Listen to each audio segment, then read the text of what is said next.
પ્રવીણરામની માં બોલું.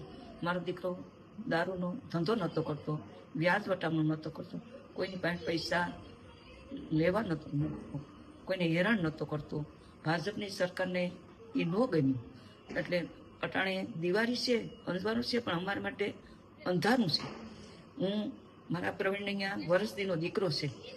બધાના પોતાના બાપાને એમ થાય પપ્પાને કે મારા દીકરાનો પહેલો જન્મદિવસ અમે ઉજવશું, તો મારો દીકરો અટાણે અહીંયા છે નહીં.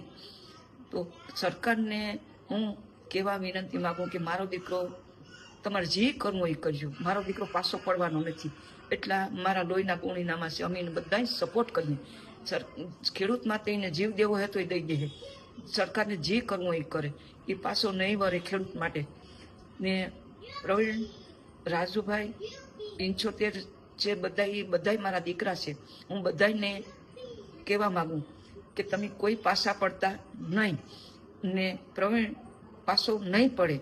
એને ખેડૂત જો જાગૃત તમે નહીં થાવ તો તમારે માટે લડવા વાળું કોઈ રહે નહીં.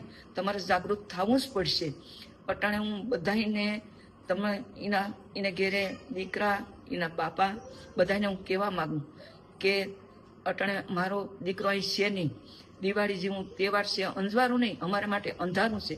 હું બધાને એટલી વિનંતી ખૂબ કરું કે બધાને શક્તિ દે ને બધાને હિંમત દે ને મારા દીકરાને સપોર્ટ કરે. એટલે એ હિંમતનો આરે લડવામાં એ ખૂબ એને ક્રેટ રહે.